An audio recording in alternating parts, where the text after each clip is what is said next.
This is episode number 3 with Dinorah Martinez Schulte. Welcome to the Archiologist Talks. The Archiologist is a collaborative platform that focuses on showcasing worldwide design projects from students and young professionals. This time around, though, we're creating a space to talk about design with the leading architects and designers around the world. Our goal for these conversations is to inspire and influence the young community. We're going to bring in tips, personal insights, and different perspectives of what design really is to each one of us. And I'm your host, Maria Flores.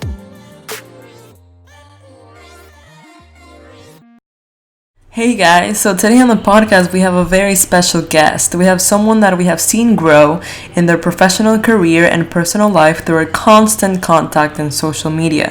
Her name is Dinorah Martinez Schulte. She's a Mexican architect that graduated from La Universidad Iberoamericana in Mexico City, and she specialized in creative design code from Centro. She has worked with amazing firms like Arquitectura 911, Sordo Madaleno, Mad Architects in China, Rojkind Arquitectos, and 3Arch. We contacted her today because we have seen a lot of conferences that she does. Her titles are the Utopian Architect, and we wanted to know what it was all about. In her talks, she refers to the many struggles she had finding herself within the profession. She realized that architecture is not only design and construction work, but it also entails other things, such as marketing, editorial publishing, photography, and many more. She talks about how trying to push herself to be the best left her broken, and how she realized that she could not compete with others, and she needed to slow down and take in her circumstances. She gave herself a break from work and studying for a bit, and has found herself again by doing inner work and sharing her personal experience in the design field with students. Guys, I really hope that you enjoyed this episode because it's so personal and it shares so many things that I am pretty sure that a lot of students are going through right now. So enjoy the episode and let the talk begin. Hey Dinorah, how are you? Nice meeting you. Hi guys, nice to meet you too. How's it going? Where are you located right now? You're in Mexico, right? Yes, I'm located in Mexico City, but right now I am in my holiday in Veracruz because I'm from Veracruz. But yes, I live in Mexico City since 8 years ago. Wow. Yeah, that's a really. And you have lived in China, right? Australia, was it? Yes, I made my internship. Well, first, I live in Sydney in Australia because I make my exchange from the university. I lived only 6 months there, and it was an amazing experience. And after all, I came back to Mexico. And when I finished my bachelor in architecture, I worked for 1.5 years, I think so, and then I moved to China. I made an internship with MAD Architects in Beijing, and I lived there, and it was a really crazy but amazing experience also. What would you say? What would you tell to like a student right now that would like to live abroad or study abroad or even take an internship abroad? Would you recommend it? I really recommend it. I really wish to say like they should do it because, for example, for me in Mexico, they have a really different kind of way to teach architecture, really traditional, because here technological tools and all these things are not the most high things here in Mexico. And also the architecture and the construction methodology are really different. But if you travel around and if you go to other schools, you see other methodologies, and also you learn from your other students or from your workmates. And for example, when I was in China, I have workmates from UCL, from Harvard, from really big universities, from SciArc, and for me it was an amazing experience because I learned from them, and I didn't, I learned really different methods and really different kind of perspective to see architecture. So yeah, and also you can learn about to live in other cities, about the way of the way of the lifestyle. You know, that's really important as an Yeah. architect because we made cities, and how you're gonna make cities if you only know your own city? Yes. Yeah, that's so true. Yes, and for me, like my very big advice is travel. You need to travel. You need to not just like a tourist. Maybe to live in other cities Yeah. is really more. It's a better experience more than if you stay 10 years in the same office. Yeah, so true. Yeah. What was the best job that you've had? Like the one that you think, wow, I've learned a lot from it and I want to apply it to my life. And also, what city did you like the most that you've traveled to? Well, that's a really interesting. It's a really interesting, but really thought question because I really have many different jobs, and it's really interesting because I didn't decide that, and it was the life. The life decide made me took me these decisions, you know. Yeah.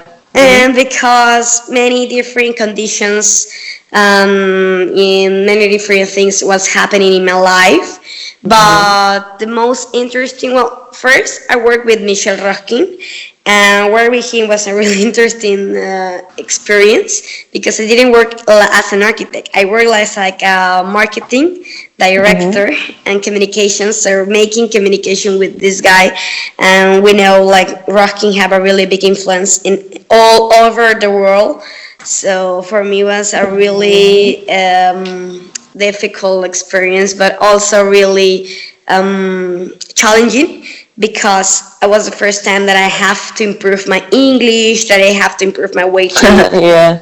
and to redact and to write letters and you know like the editorial media and the digital media for making magazines and you know digital resources are really difficult and we never know, and it's also part of architecture.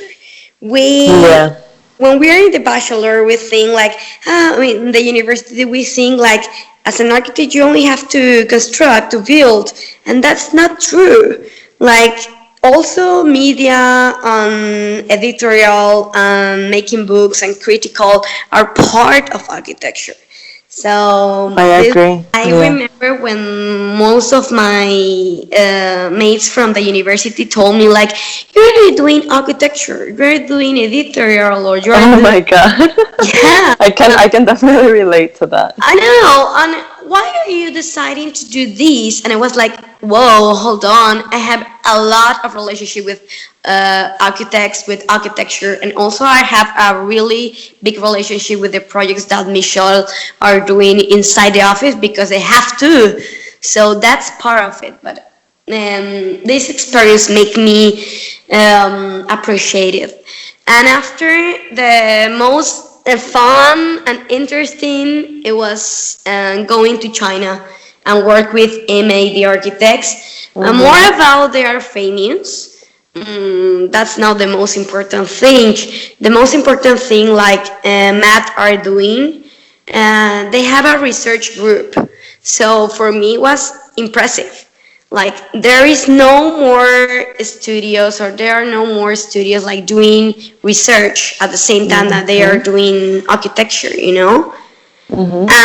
For me, making research are really, really interesting and important because you are not just focused on just finishing the plans or finishing the model. You are also focused on Learning doing at the same time. yes, learning and improve the way of do architecture. And I don't believe there is a right way to do architecture, but I believe there is. If you believe in your process, that's amazing, you know. As I told you, I work with several offices, different like Sordo Madaleno, like Rojkind, like MAD, and Arquitectura 911. That is a urbanism office here in Mexico. And it's important to say like all offices have the different way to do architecture. For me it's amazing, and always tell to the people in my conference, like, don't focus and be the best in your office. Focus on what are you learning inside your office and what you want about this office. Is this working for you or is not? You know? And because I can see, and I see when I was in these offices, like, there is a lot of people working for many, many, many, many years, but they're in the comfort zone, you know? Yeah, exactly.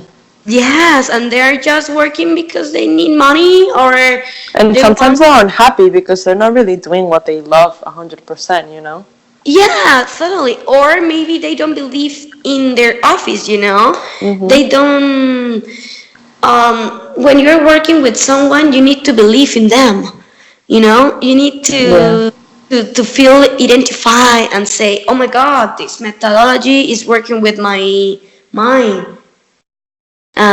Yes, and for me, I think this is the most important thing when you're working in an office. It's not because they're going to give you a recommendation letter or you can put the name in the CV. That's not the most important thing. Yeah. It's fun, but it's part of it. And I can tell you because I thought that. Mm-hmm. At the beginning, I also applied for the offices because I want to have the name in my CV. Yeah. But right now, after many years later, I can say I don't care. The thing I care is I really learn what I want to do or what I don't want to do. I think also that we need to be really creative with our decisions, and Mm-hmm. also say to everybody that there is not best office in the world, because they think like Arquitectos or Zaha Hadid are the best, but this is not true. All offices in all the scales are really good. Yeah. Tell me a little bit about the struggles that you had when people would tell you, for example, oh, you're not doing real architecture. You're just doing editorial work, or you're doing talks. Like, what happened in your life that you said, let me talk about my struggles and call it the Utopian Architect, because you have a conference that you Yeah. do every so often that is called the Utopian Architect, which I find so interesting. Tell me a little bit about that. What led you to decide to call it that name? The struggles that I have in many different, I don't know, like many different times in my life, because Mm-hmm. when I was in the marketing, it was not the only one struggle. I have many. Most in the last year, that was the really principal reason that I really create this conference. For example, when I was in the marketing direction, everybody told me like I'm not really doing architecture, and for me, in personally, it was really hard because I really believe in the people, you know. I thought I Yeah. was in architecture and I feel really frustrated, and I feel like, fuck, I study architecture, I'm not doing this, you know. So for me, it Exactly. was, yeah, really, really different, really, really strong and difficult. And for this reason, I didn't enjoy my job, you know. Mm-hmm. I was really stressed, and I was counting the time. And after this, I began to work in Sordo Madaleno. Sordo Madaleno is a really interesting office here in Mexico, because it's the bigger office here. Um, Mm-hmm. I was in the other side, you know, because I used to work with the big designers, but I never worked with big builders. And Yeah. builders are really other thing, you know, a really other world, because Mm-hmm. they think different and they really believe in business, you know, and business are really Yeah. important. In architecture, it's not everything is not just design and not creativity. It's also the client is important and making business is important. Oh So yeah. yeah, when I moved there, I was a little bit confused because I didn't used to make architecture focusing in business, but it was really interesting and really appreciated. Um, but then I moved to China because I got the opportunity, and I didn't think that. So yeah, I move and blah, but I don't really like the life in China. So that's the reason. That's the only reason that I came back, because in math they offer me to stay, but I don't want to stay because I was Oh really, wow. yeah, I don't really like the culture, but I appreciate the opportunity. But the big Mhm. struggle when I created this big conference, it was the last year. The last year, I was really confused because I came back to Sordo Madaleno, but at Mhm. the same time, when I was in math, I really feel, I don't know, like really interest in coding, in programming, in doing Okay. software, and so Mhm. here in Mexico, I really look for programs or specialties that I can learn these, and that's the reason when I started my specialty in Centro. Centro is a university here in Mexico focused just in design and in Okay. communication. Yes, so they have a really big programs, a really amazing programs. So I started to study my specialty, but at the same time I was working in the most big office in Mexico. So they have huge projects. So for me, it was really hard, I was not focused in the office and I was not focused in the specialty, in my, Yeah, nothing. You're in you're nothing. you're just focused on a lot of things, and that ended not Yeah. focusing on anything. Yes, I was not focused because I was in a rush and I want to do everything. I want to be the Yeah. best. I want to learn grasshopper, but at the same time, I need money because I have to pay this career, and Mhm. then I want to work with the best office. So that was the most hard moment in my life. I broke, you know. I Yeah. broke because I was not doing anything good.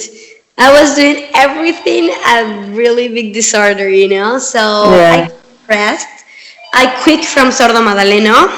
Mhm. And I really appreciate all the things that they did for me, but I was not the best option to study and work at the same time. You can do it, but if you have a flexible model, in my Mhm. case, it was not a case. And after this, I tried to work again because I was, really, really confused. And I really didn't take time, for myself. So I was, like really disappointed and say, I need to work, I need to work. And, Yeah. if you're not doing I anything, I can I relate. yes, I can relate. I'm losing my time. I'm not the best, and I'm really competitive. So for me, I tried to work again in Arquitectura 911. That is an urbanism office here in Mexico, really important. Mhm. But I failed again because I was in the same problem, I was doing the same mistake. I was not focused. I have my midterm submission of my specialty, and I really got a really bad note. Oh wow. Yes, and I think, oh my god, I have a great idea, but I have not enough time to do it. So, in the month of September, I really decided to quit to all my jobs. I really appreciate all the opportunities, and I took my time to think what I want, to think what I want to do. How did it feel going from thinking that you had to work in order to be successful to just leave everything and say, okay, I actually need time to not do anything and focus on myself and what I want? How did that feel for you? It was really difficult and hard for me because I never stop anything, Yeah. I never have this time when you graduate from the bachelor and then you rest yourself and then you start to work. I don't have this time. The day I finished my bachelor, the next day I was working with Rojkind. Oh So my God. yeah, and I am always a person that I am in a rush. I was. Yeah. But the last year, I was really in this big struggle. I talked with my family, but my mom told me, "Hold on, what Oh my are God, my you?" mom tells me that all the time. I I can definitely know, relate to this. It's ridiculous. I know, and we think it's ridiculous, and we think like we feel like, oh my god, why my mom? My mom don't know anything about architecture. She's a chemistry, But Yeah. They know everything. But you feel like you're running out of time. You're so young. I mean, we are so young, We but are, we just yeah, feel like time is running out. Like we have to do something now, and yeah, that's the wrong mindset to be at. yes. And you know what? When I was in China, I have Mhm. really, competitive mates, working mates. Like they graduate from Harvard to UCL and Oh all. wow. Yes, so I have a lot of pressure. When I Mhm. came back to Mexico, I say, "Oh my God, I didn't do anything. I'm Yeah. nothing here in the world, and I need to be blah blah blah. I Yeah. need to have these titles to feel that I'm doing, and that's not true. Like when I quit in September, I finished all my working relationship. Really good because my boss like me and all the offices are really happy with me. But they feel Mhm. me. They feel Yeah. it. They told me you are really not here. You need to Yeah. focus and you need to take a rest. So yes, I go to a psychologist also because I don't feel good. I Mhm. really was dismotivated. I was not good. Um, After all these things, in October I traveled to Europe just for take a rest. And in this trip, I visit the TH, the ETH University in Zurich. Mhm. So one friend showed me the university, and they showed me other offers, in the life and other opportunities. I talked with my friends when they are staying in Europe and they were not working. I say, oh my God, maybe I'm crazy. I'm just working because I need a recommendation letter or I need a Yeah. name in my CV and I need to grow up my CV, but I'm not doing anything. So the most interesting part in October, a friend of me from Veracruz, he told me like, "Hey, what are you doing?" And I talk about all my life and all my working experiences, and he told me, "Wow, that's awesome! Why you are not doing this on a conference?" I'm saying, "What? Why am I gonna That's do this so conference?" cool. Yeah, and I say, hey, yes, you need to do this, all these experiences and all these things that you're telling me because I don't know here in Mexico City, but in Veracruz, most of the people are really confused. I'm saying, are you Yeah. okay? And I'm saying, no, but I'm really young. I don't have any building with my name. I don't have an office. Oh I don't my have. God, that's what people think. That's what you think, like the negative self-talk that you tell yourself, like, "Oh, I'm too young. I don't have Yeah, experience. I don't have a name for myself and all that stuff." But please continue. yes. And I also have, at the same time, I have a friend from America, and she was working with Bjarke Mhm. in New York. And Oh wow. yeah, I So you really, start comparing yourself to others. absolutely was a very really big mistake of myself. Like I Mhm. starting to compare also with my ex-boyfriend, also with my mates, and here in Oh Mexico. yeah. And Mhm. I say, I'm nothing. What am I going to do this at conference? But he told me, yes, nobody has a really great experiences and diverse. Nobody worked as a marketing with Rojkind and in China and with Sordo Madaleno. There are really great opportunities. I'm saying, Mhm. maybe it's alright. And then I remember he invited me in beginning of October, and in October 24, it was the date of the conference. So I was making this conference one night before, like we used to do everything at the last hour. Yeah. And I was not really, like believing in myself, and I was not really confident. But I write everything this in a diary, and I Mhm. really make this in. I made my lifetime or my timeline about Mhm. all my experiences like an architect, but also like a person, what are happening in every year, and all my things and all my moves. And after this, I say, whoa, I do many things. I have many things to share with the people. What Yeah. am I That's doing? beautiful. That's amazing. Maybe I was not the director, or maybe I was not a project manager from Tatiana Bilbao, I don't know. These little experiences that I know Michelle, that I know Sordo Madaleno, that I know all these main people, but also I know myself. I can Yeah. talk this. And in my conference, as I told you, and as you read in the brief, I really do a self, resume.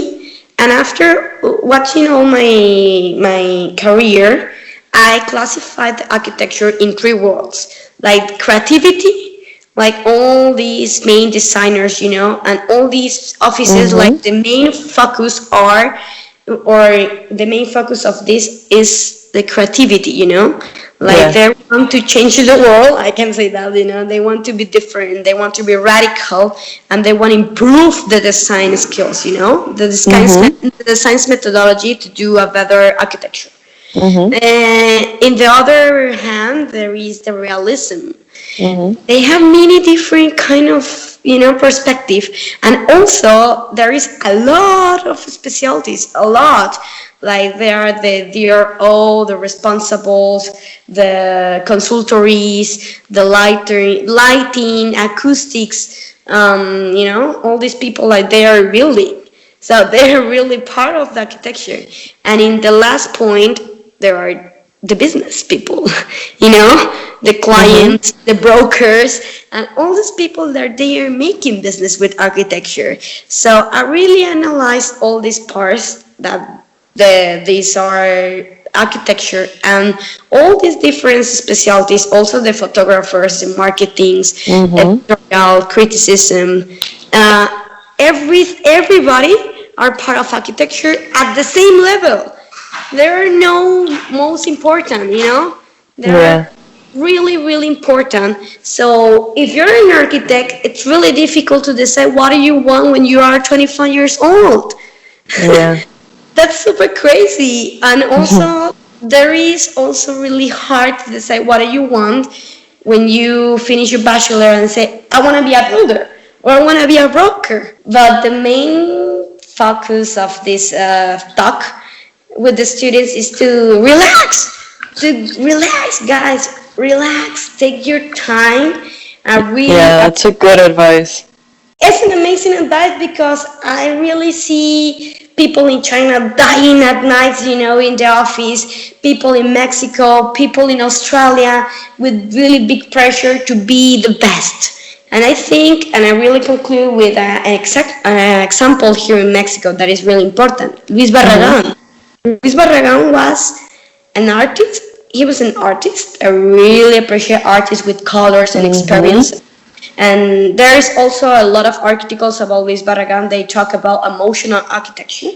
And also Luis Barragan, he was a builder. He built a lot here in Mexico. And his builds are not the same, There was transforming his way of doing architecture, but he believed on that because he was an engineer. He was not an architect, Yeah. He was continuous work and building, and he knows this process is going to grow up and going to change, but he accepted in the beginning, from the beginning to the end. At the end, he was the best businessman in Mexico because he built buildings for the government, for private clients, and if he has to sit with artists like Matthias Gerrit, he can do it, but if he has to sit with the politicians, he can do it also, because he understands that business, it was also important and a part of architecture. And right now, the architects was really, fighting, like the creative architects are fighting with the builders, are fighting with the developers, and the developers are fighting with the designers because they don't believe in design. They think design is the beauty thing, that they don't need to pay for that. And for me, it was really disappointed, Yeah. And right now, I think the next generations, we need to know that before to going out to the professional, path and to the professional life. And he need to realize first, he need to understand this, and then he can take a decision. What do you want to do in short term, mid term, and long term? How do you see yourself in 10 years? But if this, if this vision doesn't works, doesn't matter, you know. Exactly. You start again. You can start again. Doesn't matter if you don't be the project manager of Tatiana Bilbao or other offices.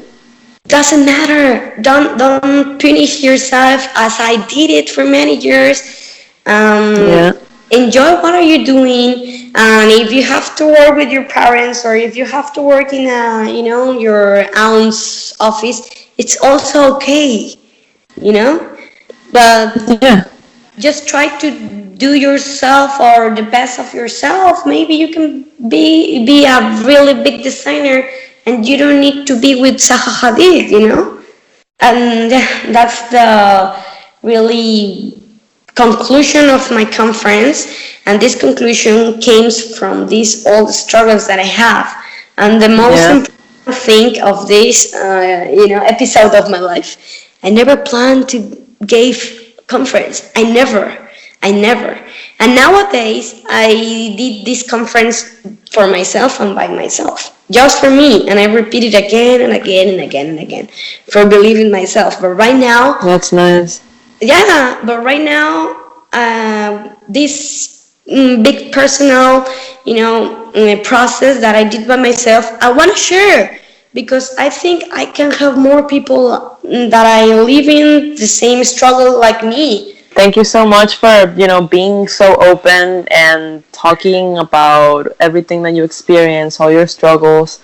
And now you're able to, dissipate that message to a lot of people by, doing the conferences and even with this interview. So thanks. It's not an easy thing to do.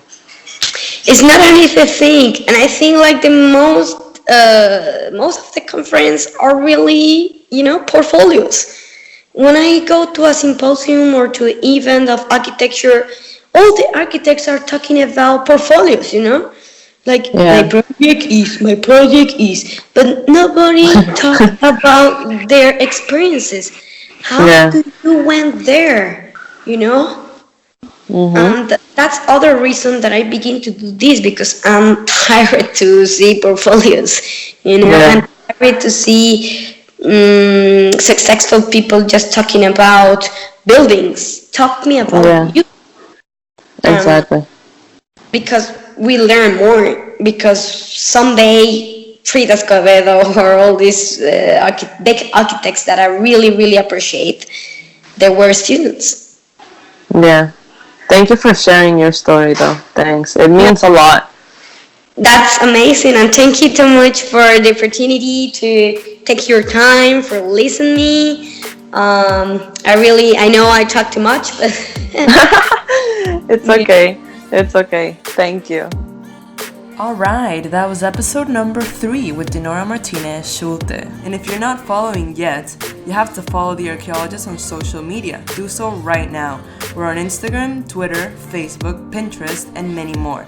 Also, you should go to our website, thearchaeologist.com. See you on the next episode, guys. Goodbye.